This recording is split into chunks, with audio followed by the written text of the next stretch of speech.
Se você já ouviu falar sobre modulação PWM, mas ainda não sabe como funciona direito e nem para que serve, fica comigo até o final desse vídeo, que hoje eu vou explicar esse assunto mais a fundo. E se você já domina o assunto, assiste até o final também, que isso pode te ajudar a relembrar algumas coisas e até mesmo agregar algum conteúdo. E se você curtiu esse tema, já deixa um like e se inscreva no canal caso você não seja inscrito. Vamos ao que interessa. Bom, pessoal, antes da gente ir ali para a bancada e ver as coisas funcionando na prática, vou passar aqui um pouco de teoria, como de costume, porque acho que assim a gente fixa melhor o conteúdo. A modulação PWM surgiu basicamente da necessidade de controlar a velocidade de motores de corrente contínua de forma eficiente, porque antigamente esse controle era feito por meio de reostatos, que são resistores variáveis, e eles eram inseridos entre a fonte e o motor, e conforme a gente variava essa resistência do reostato, a gente conseguia controlar a potência fornecida para a máquina. O problema desse sistema, assim como os reguladores lineares, é que eles são muito ineficientes, porque toda a potência que não é demandada pelo motor em determinado momento é então dissipada em forma de calor através do reostato. E uma forma mais eficiente de fazer esse controle é utilizando a modulação PWM junto com o circuito chaveado, que é parecido com aquele que eu expliquei no vídeo anterior. Se você ainda não assistiu o vídeo, vou deixar o link aqui no card. Vamos entender melhor o funcionamento desse circuito. Basicamente a gente tem uma fonte de entrada que é responsável por fornecer a potência para a máquina, um dispositivo de chaveamento que fica abrindo e fechando periodicamente. Esse dispositivo pode ser um interruptor de potência do tipo MOSFET, um IGBT ou até mesmo um transistor BJT. E na saída a gente tem então a nossa carga que está sendo representada aqui pelo motor. Como o motor tem uma característica indutiva, é necessário a gente inserir esse diodo no circuito, que é conhecido como diodo de roda livre. Ele tem o papel de fornecer um caminho então para que a indutância da máquina descarregue, digamos assim, a energia que ela armazenou no campo magnético enquanto a chave estava em condução ou estava fechada. Se a gente não tiver esse diodo no circuito, a partir do momento que essa chave ela abre instantaneamente, a gente não vai ter um caminho aqui fechado, para que a indutância da máquina ela descarregue. E assim vai surgir uma tensão muito elevada sobre a chave, podendo danificá-la. No momento que essa chave fecha ou abre, é determinado por um sinal de comando, que a gente chamou aqui de S, e é o próprio sinal PWM que a gente está estudando aqui. Então observe que esse sinal ele fica variando de nível alto para nível baixo, de forma periódica, e o tempo que ele leva para completar um ciclo é chamado de período de chaveamento ou período de comutação, representado aqui por TS. E a relação entre o intervalo em que esse pulso fica em nível alto, que é o intervalo TC, e o período total a gente chama de razão cíclica. E como eu demonstrei no vídeo passado, a partir da razão cíclica, a gente consegue controlar o valor médio da tensão na saída que é entregue para o motor. Então essa tensão média ela é dada pela razão cíclica D vezes a tensão de entrada. Para entender melhor esse circuito, vamos analisar esses gráficos aqui. Enquanto o sinal de comando ou o sinal PWM estiver em nível alto, a nossa chave ela fica em condução, funcionando idealmente como se fosse um curto-circuito, e a tensão que a gente vai observar aqui na saída é a própria tensão da entrada, já que a gente está conectando aqui a fonte de entrada diretamente na carga. E enquanto esse sinal de comando estiver em nível baixo, a chave ela é bloqueada e passa a funcionar como se fosse um circuito aberto, e a tensão que a gente vai observar na saída é nula. Então se a gente tiver 50% de razão cíclica, significa que o pulso de comando ele vai ficar 50% do tempo em nível alto e 50% do tempo em nível baixo, e a tensão média que a gente vai ter na saída vai ser 50% do valor da tensão de entrada, beleza? Mas apesar de a gente conseguir controlar esse valor médio da tensão, ela vai ter essa característica pulsada em azul aqui, que para algumas cargas não é ideal, elas não vão conseguir funcionar com esse tipo de tensão, mas para o motor não tem problema, porque o motor ele tem uma característica indutiva e também a sua inércia mecânica ela acaba funcionando como um filtro natural para essa pulsação. Então quanto maior a frequência desse pulso, menos o motor vai sentir essa variação. Tá, Caio, mas como a gente faz então para gerar esse sinal PWM que tem uma frequência fixa e como a gente faz para variar a razão cíclica desse sinal para controlar a tensão na saída? Bom, isso é feito de uma forma muito simples. Basicamente a gente precisa de um comparador analógico, um sinal portador e um sinal modulante. O sinal portador ou portadora nada mais é do que uma forma de onda triangular ou dente de serra, e é essa forma de onda que vai definir a frequência do sinal PWM. Ou seja, a frequência desse sinal triangular vai ser a própria frequência do sinal PWM. Já o sinal modulante ele pode assumir qualquer forma de onda que a gente desejar, desde que a sua amplitude não ultrapasse a amplitude da portadora, senão a gente vai ter um sinal saturado na saída, e desde que a sua frequência não seja próxima da frequência da portadora.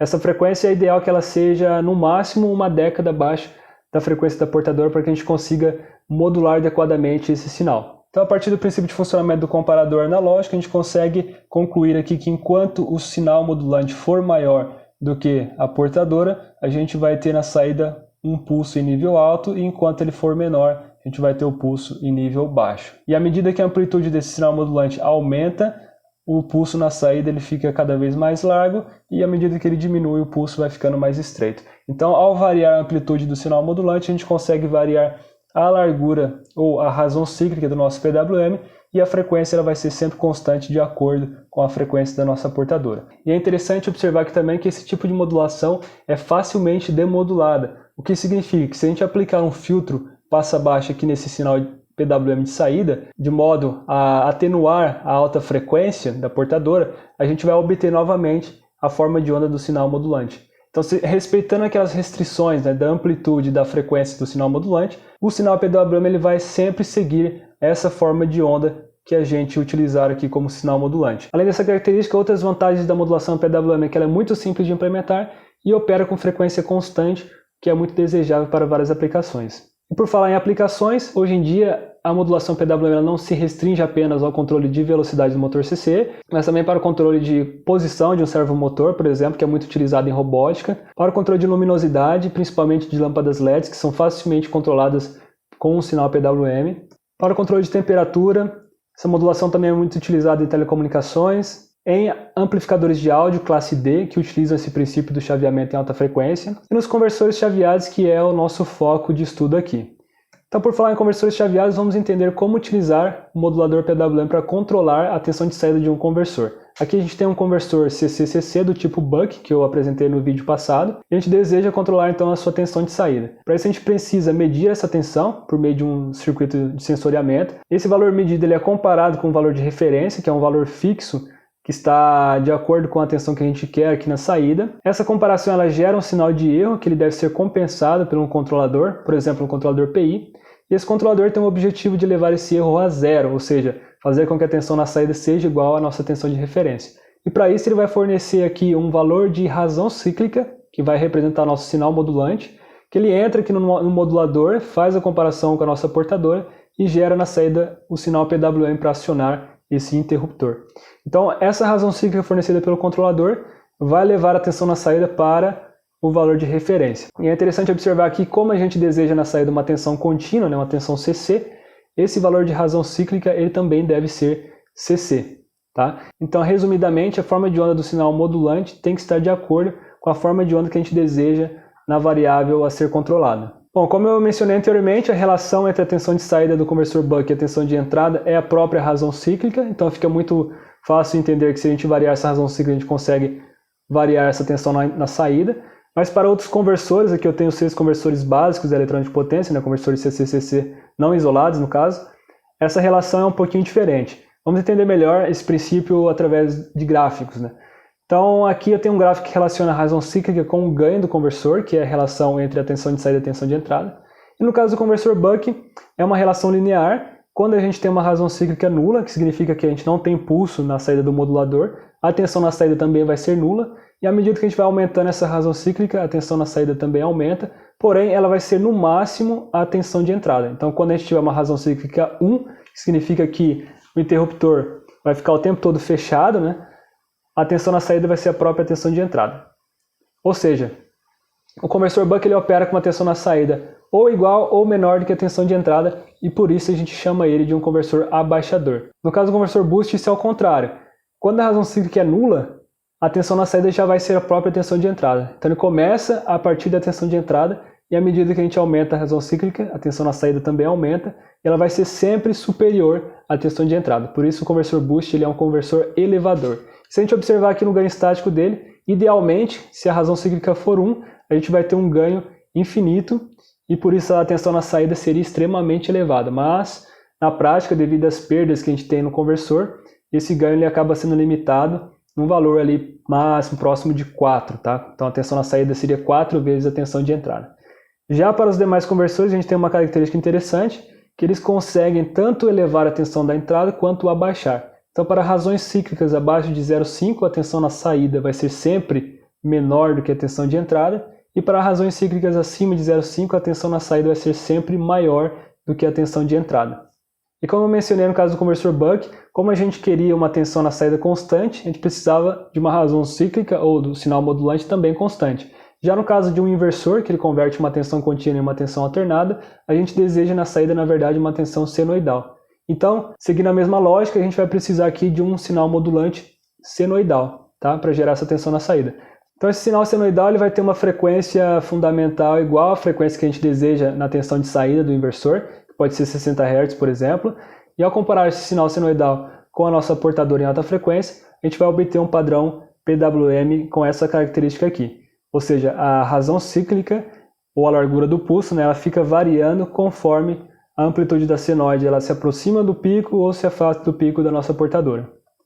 Se a gente observar aqui a tensão nos terminais de saída antes do filtro, a gente vai ter essa característica que ela fica alternando entre mais VDC, que é a tensão de entrada, e menos VDC, e a largura do pulso ela vai variando conforme a senoide excursiona aqui em relação à portadora. Claro, a gente tem aqui uma componente em alta frequência, né, devido ao chaveamento, e também uma componente modulada aqui em baixa frequência.